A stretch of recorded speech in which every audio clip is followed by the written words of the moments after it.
But what was also discussed and very clearly said by different member states is that any participation in the 9th of May parades or celebrations in Moscow will be not taken lightly on the European side, considering that Russia is really waging a full-scale war in Europe. So I will stop here and I'm ready to take your questions. This is my video update on this Wednesday, April the 16th, coming to you from Limassol, Cyprus.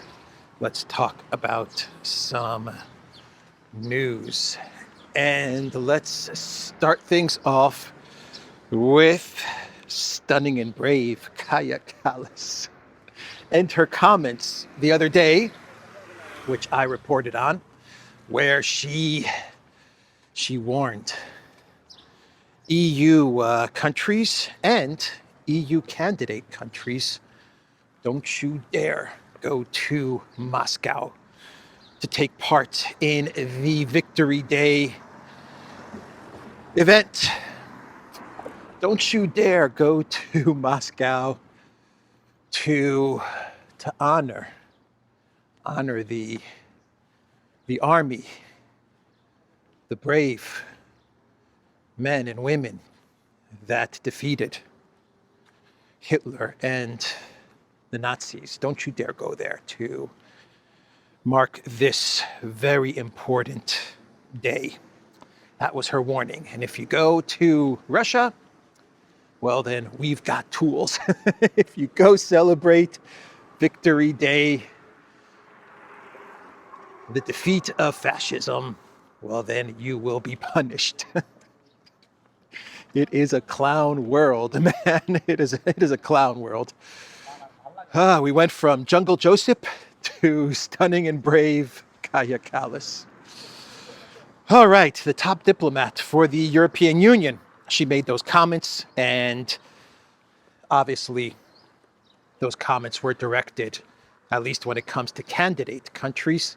Obviously, it was directed towards Serbia and Vučić, and I will get to that in a minute. But her warning, the Nag's Head pub, good place to watch football, Champions League, grab a beer, chill out, close to the beach, just about a minute walk to the beach.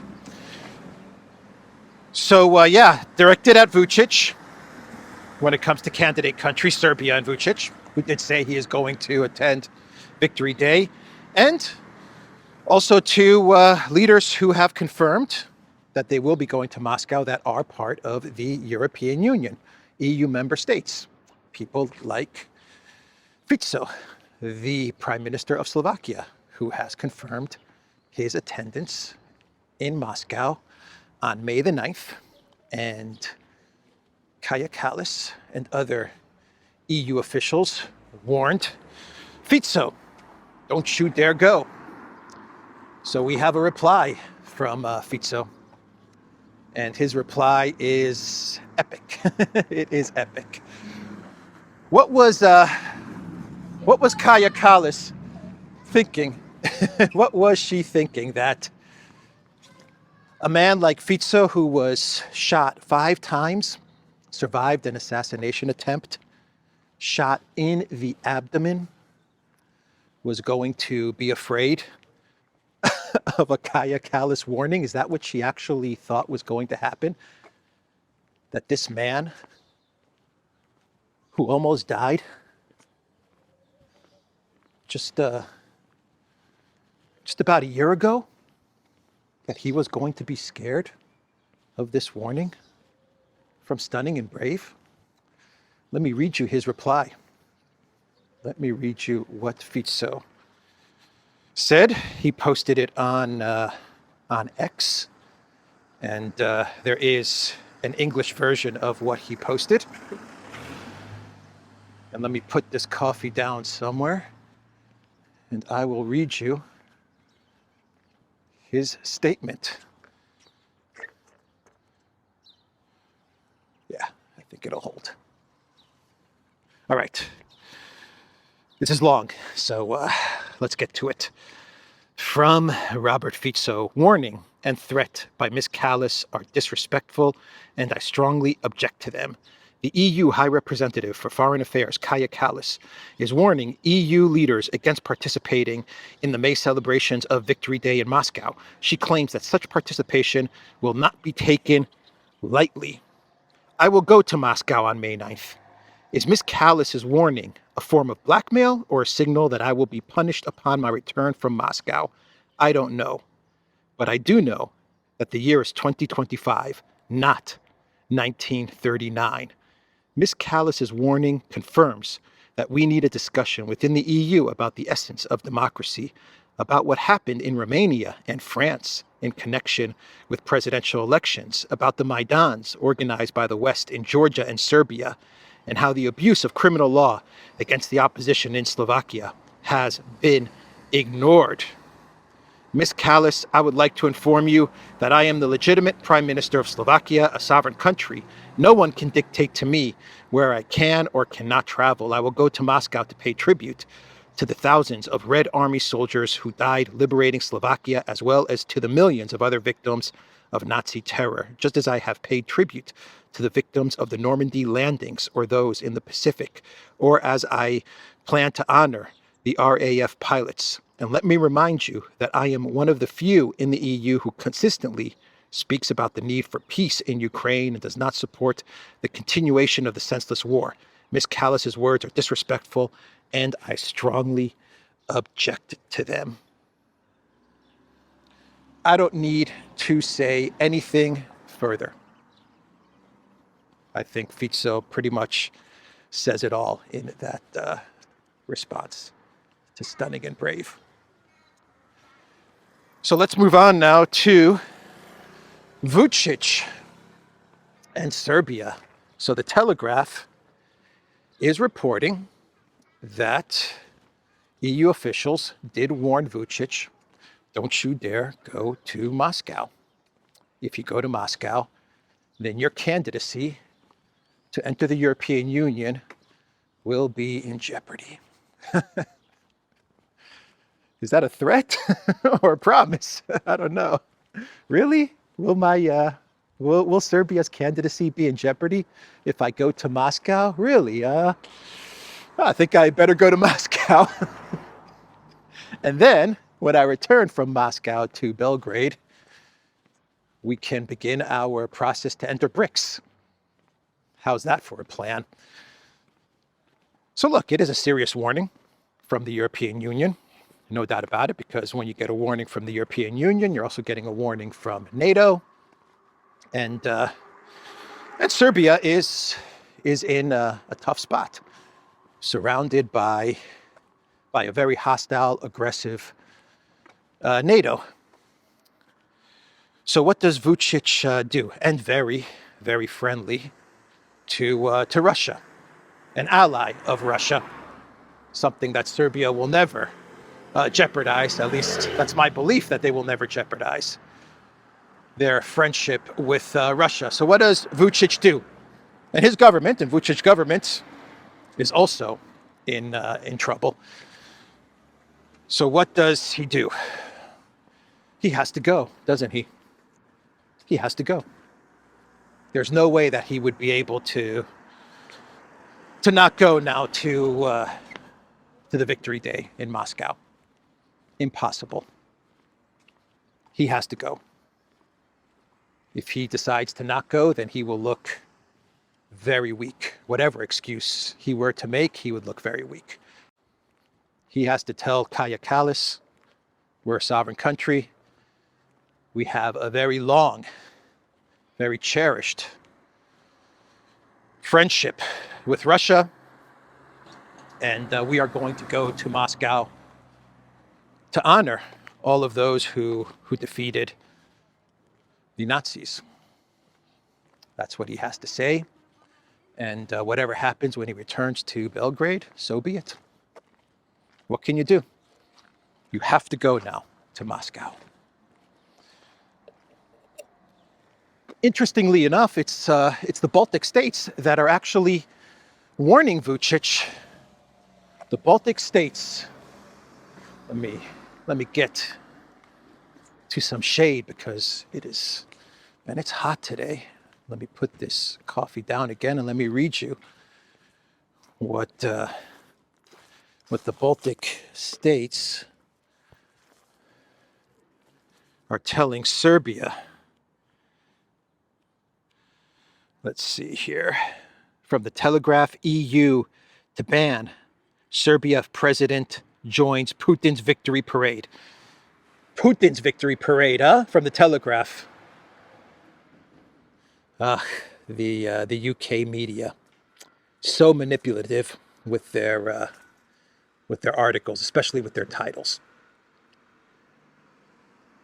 Putin's Victory Day parade, right? As if there was no Victory Day parade before Putin. It's Putin's parade. It's not Russia's parade. It's not the people of Russia. It's not the people of the Soviet Union. It's not the people of the world. It really should be the world's Victory Day parade, if you ask me, because the Soviet Union, Russia, they saved the world. But no, it's Putin's Victory Day parade. Okay. So let's see what the Telegraph is reporting. EU officials told Serbia that Vučić's trip would breach their membership criteria. This is according to the Telegraph. Serbia was granted EU candidate status in 2012. Kaja Kallas, the EU's top diplomat, said on Monday that the bloc did not want any candidate country to take part in the May 9 events in Moscow. We need to ensure that they understand that certain decisions come at a cost. Jonathan Vesvelov, the Chancellor of Estonia's Ministry of Foreign Affairs, said the consequence is them not joining the European Union. He added that the issue will be an important litmus test. Latvian Foreign Minister Baiba Braze said that EU foreign ministers gave Serbian officials very clear guidance to skip Victory Day in Russia. So we have the Latvian foreign minister, and we have some other dude in Estonia, some guy in Estonia, minister of foreign affairs, foreign minister of Estonia as well. Estonia and Latvia are warning Serbia. I live in a small country. Cyprus is a tiny country, maybe even smaller than the Baltic countries. But man, we don't run our mouths, man. We stay quiet here. We stay very, very quiet in Cyprus. And we have 36% of our country illegally occupied by Turkey, and we still keep a low profile.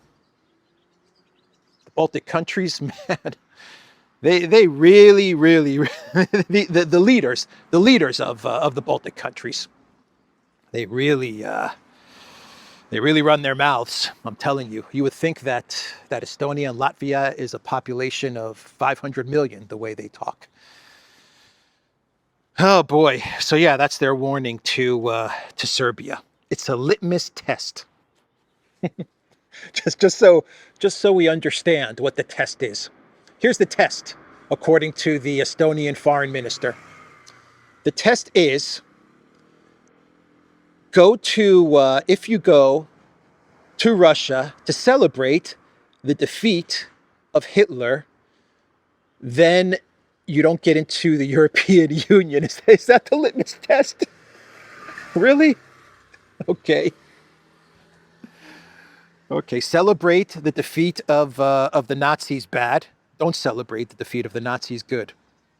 Okay, Estonian foreign minister.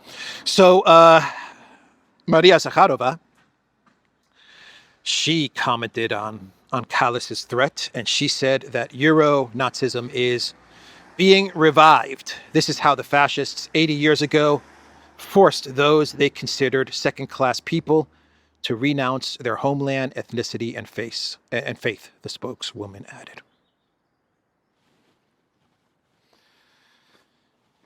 So let's talk about Sumy and what's going on there. Because Elensky, he fired the Sumy military leader, the regional military administrator. That's who Elensky fired. What's the guy's name? Vladimir Artyuk. He was accused by many people in Kiev of organizing the awards ceremony in a way that made it very, very obvious and very exposed to the Russian military, and they wanted him gone.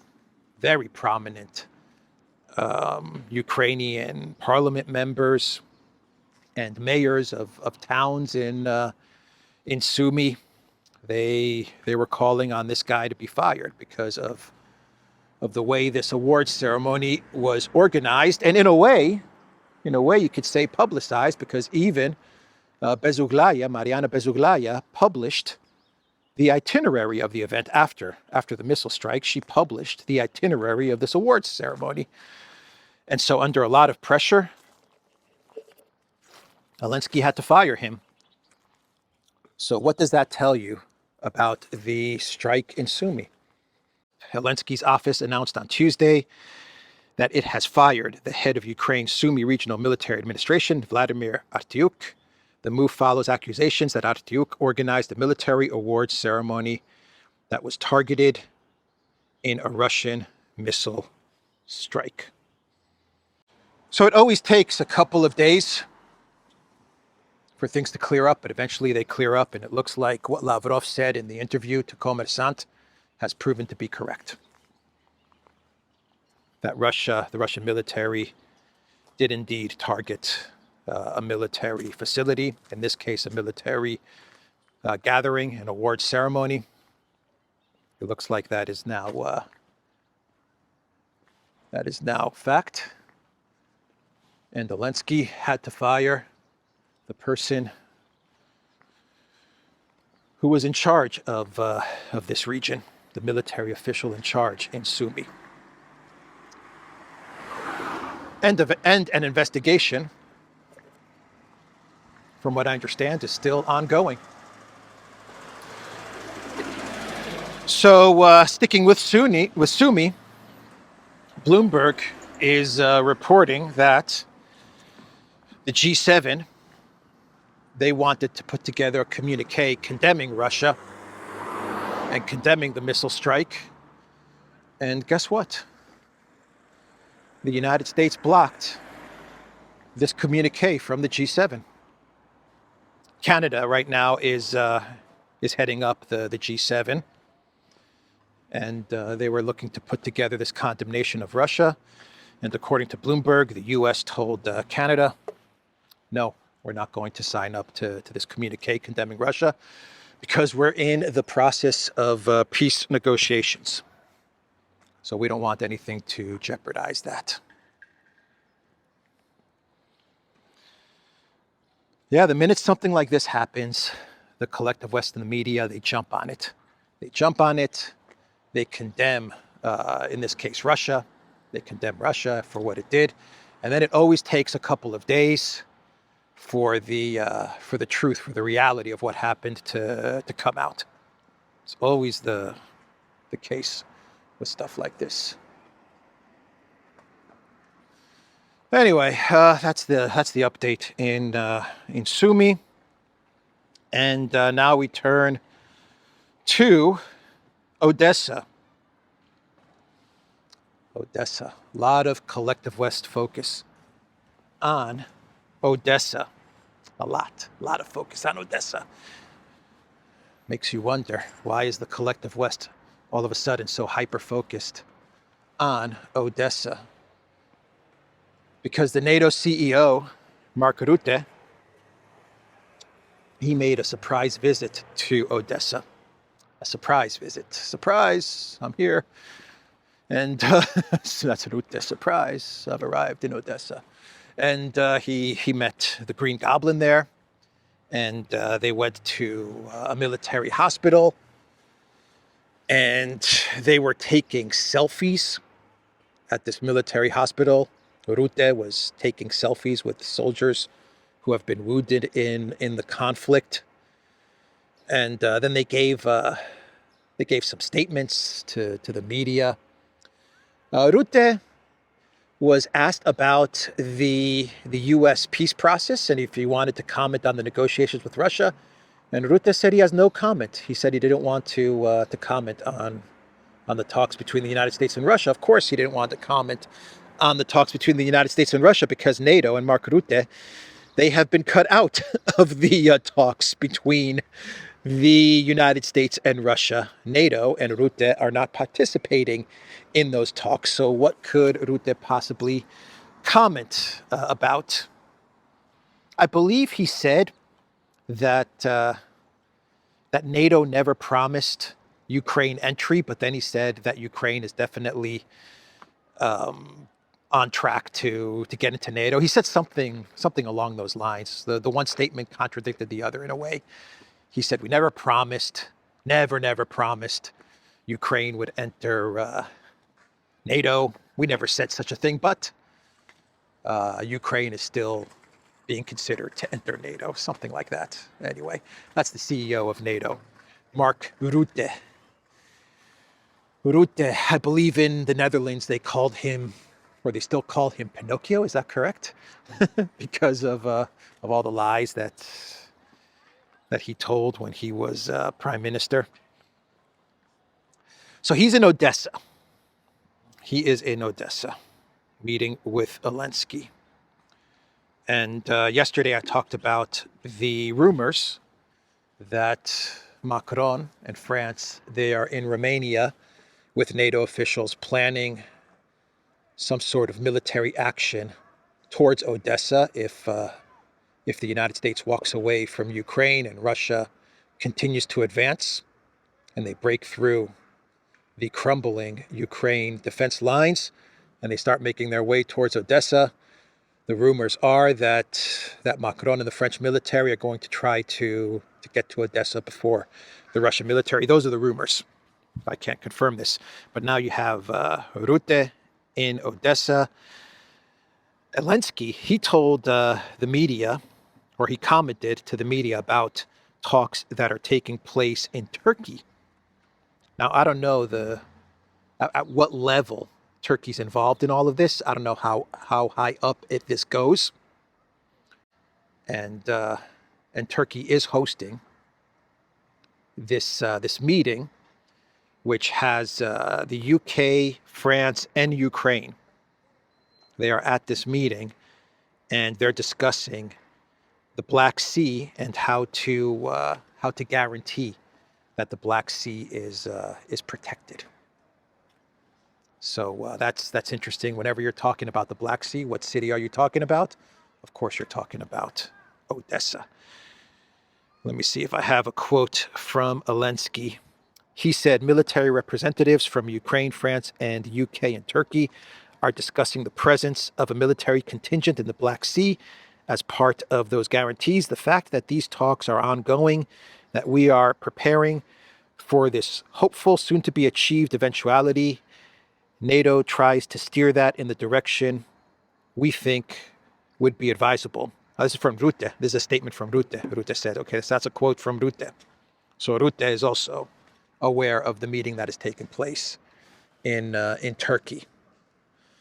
A meeting about providing security in the Black Sea, which basically means providing security to Odessa, the UK, France, and Ukraine, and NATO. And NATO, because Rutte is commenting on this meeting.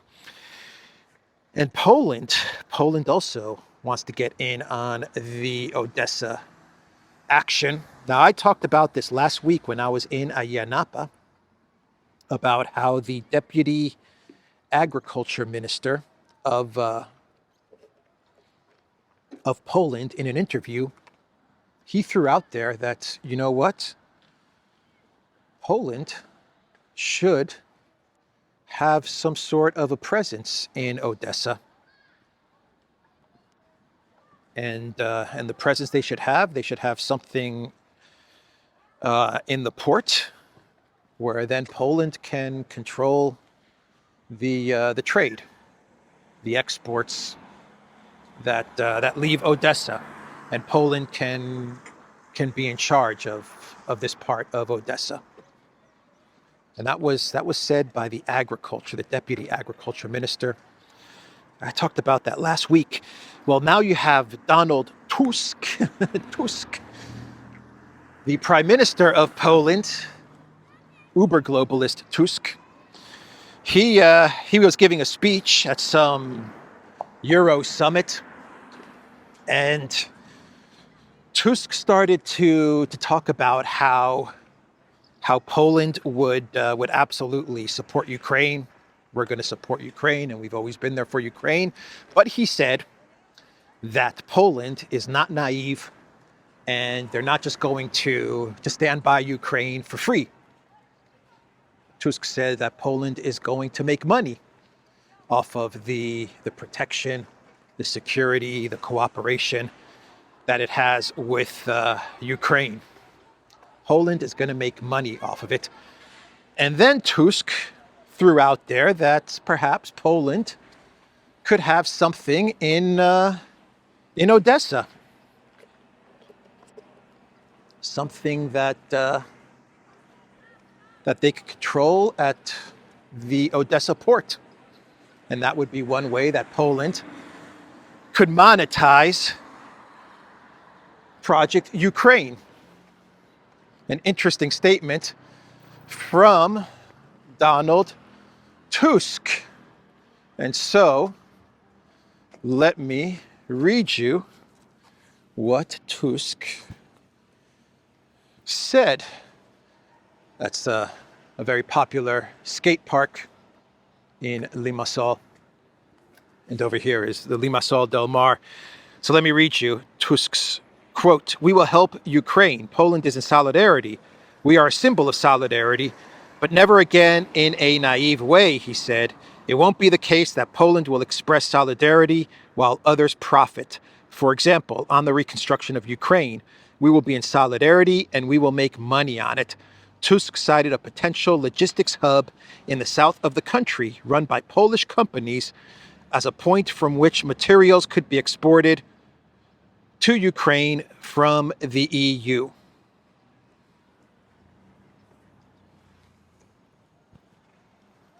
So this is what's going to happen.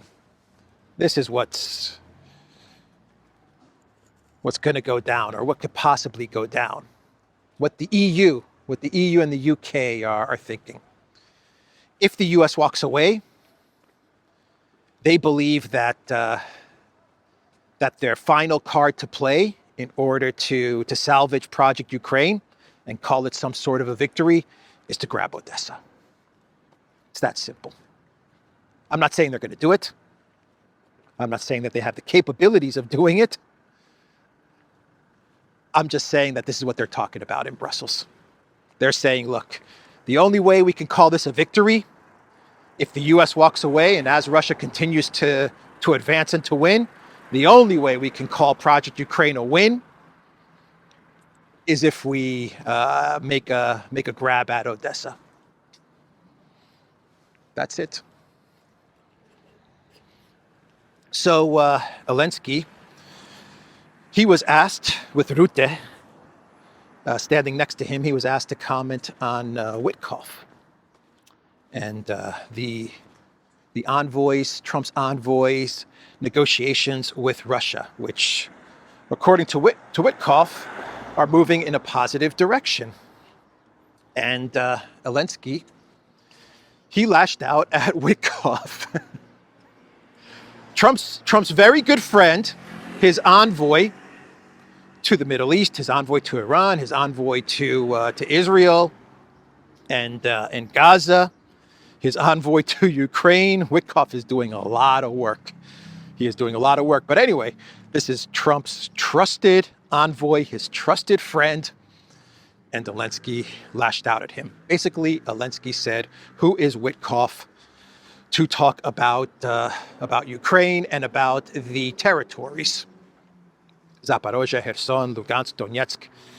Zelensky said that these are Ukraine territories. We will never give them up. And Witkoff has no right and no authority whatsoever to discuss with Russia these territories. I believe Elensky said the 5 territories, so he's throwing Crimea in there as well. So let me read you what the Green Goblin said. Let's see here. Do I have it bookmarked? Yes, I do. Elensky lashes out at Trump envoy. He said that, and he was talking about the 5 territories.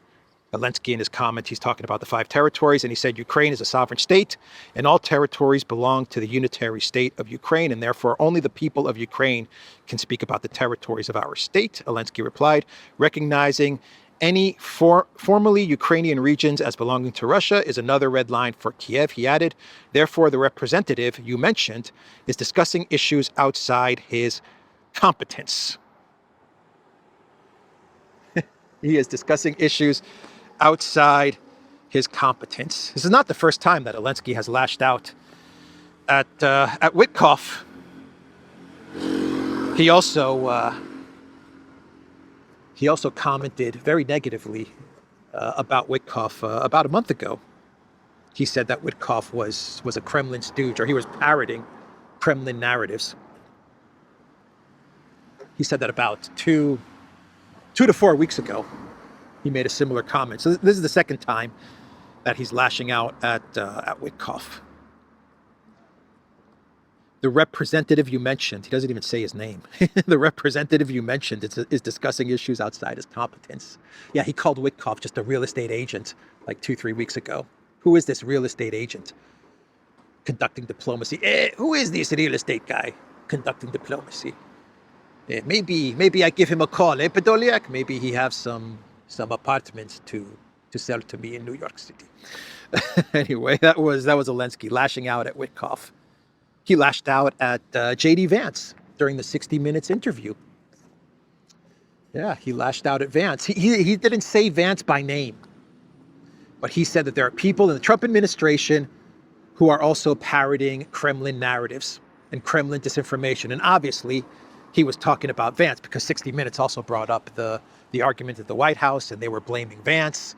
And then Elensky started talking about how the Kremlin has infiltrated the Trump administration, and the Trump administration, they're just repeating Kremlin talking points, and obviously it was in reference to Vance. Elensky is saying that Vance is now working for the Kremlin. The Green Goblin. The Green Goblin. I didn't know that Elensky did a skit on 300 back when he was still just a comedian playing the piano with his pee-pee. Yeah, he did a skit back in the day on 300 where he was pretending to be King Leonidas. You are no King Leonidas, Elensky, not even close. So what was Vance's response to all of this? Vance's response was not positive. Diplomatic, though. I will give it to Vance. He was very diplomatic in his response. Vance basically said that Elensky should not be criticizing the Vice President of the United States. The United States in general should not be saying that we are on Russia's side, because it is the United States that's holding up the entirety of the Ukraine government, which is true. That is true. It is the United States that pays for just about everything, that has paid and continues to pay for just about everything in Ukraine, from weapons to the salaries of all the government officials, to the salaries of teachers and policemen and firemen.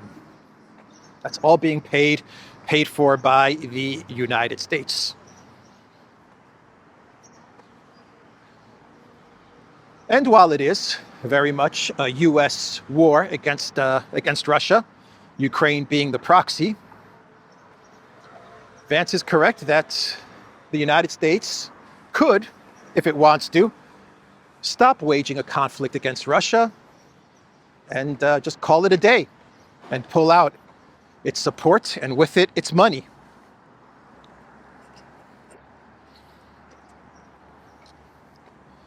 Yeah, Elensky's really pushing his luck, man. He is really pushing it. He is constantly trashing Trump officials. Witkoff, Vance, even sometimes Trump. even Trump, sometimes he trashes in a very passive aggressive kind of way. But he trashes Trump. I'm just wondering, when is the Trump administration going to say enough? When are they going to say enough, man? We're sick of this guy. Enough trashing us. Yes, we are in a war with Russia, but you know what? We're no longer in a war with Russia. We're done. We're sick of this guy trashing us. We're out of here.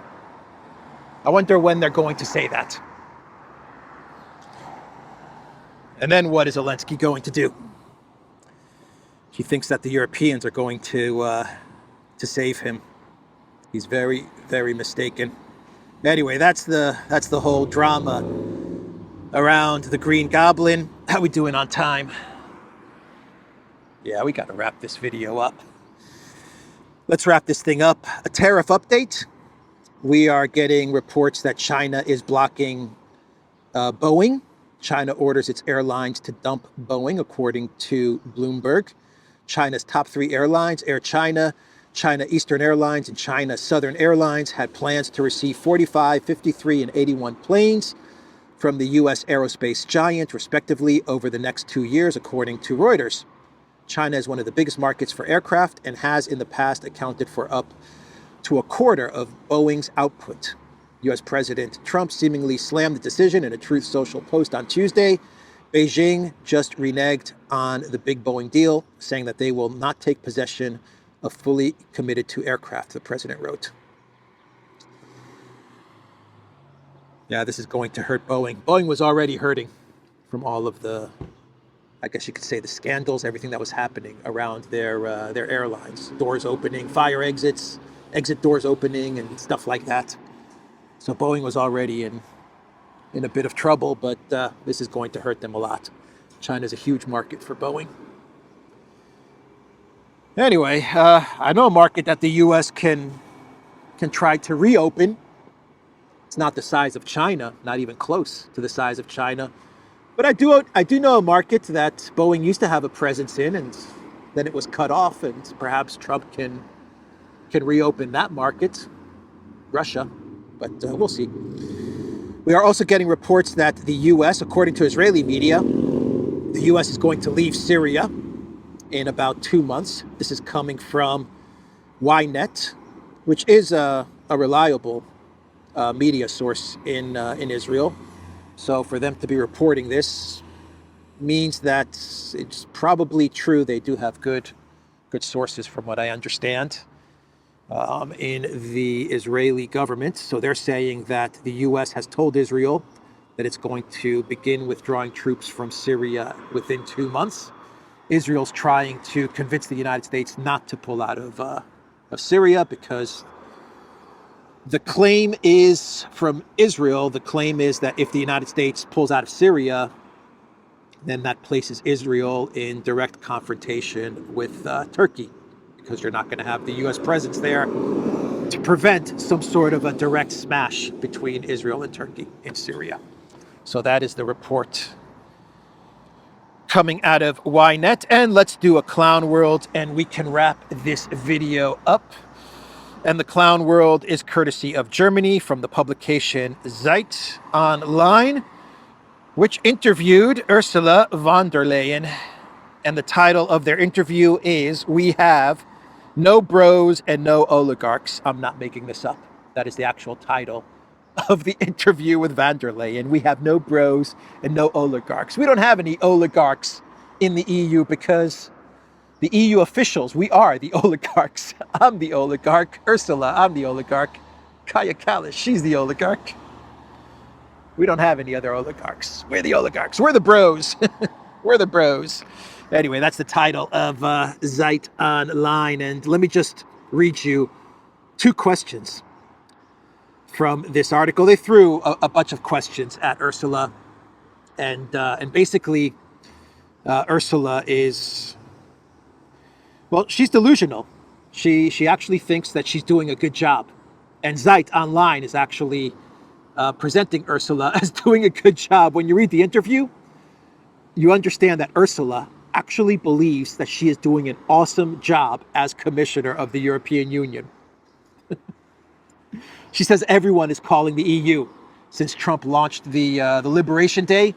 She said every country is calling the EU and they want to do business with us because she said that the EU is all about stability, she said. We provide stability. Yeah, stability, except when they're stealing Russia's money, freezing Russia's money, except when they're preventing democracy to take place in Romania. Other than that, it's all about stability. When they're preventing democracy to take place in France, when they're organizing color revolutions in Georgia and Slovakia and Hungary, except for all of that stuff, Europe is all about stability, continuing to escalate war with Russia. Stability. Anyway, here are two questions from Zeit. There has been nothing but crisis since you took office. Isn't that right? And von der Leyen said, yes. I had been in office for 90 days when the WHO declared the COOF a global pandemic. We weren't yet back on our feet when Putin attacked Ukraine. Soon after, we got into the worst energy crisis we've ever had because Putin shut off the gas. And now we have a transatlantic crisis. So yes, there has been one crisis after another. Damn it, Putin shutting off the gas. Because Putin woke up one morning and said, you know what? All of this gas going to the EU, just turn it off, man. Just turn it off. Anyway, Zeit then says, Kaja Kallas, the union's foreign affairs representative, said after Elensky was expelled from the White House, the free world needs a new leader. Are you the leader of the free world now? And van der Leyen's response is, I don't like these labels. So Zeit asked her, are you the leader of the free world? And van der Leyen said, I don't like these labels. So her response is basically, yes, I am the leader of the free world. That's what she's saying. I'm the leader of the free world now. I'm the leader. I'm the leader, yes. Tatters. I am leading the free world. And Russia's using washing machine chips to power up their fighter jets. That's the video, everybody. theduran.locals.com.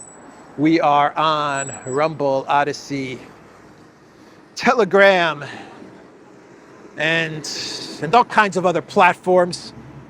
Go to the Duran shop, pick up some merch like what I'm wearing in this video update. The link is in the description box down below. Take care.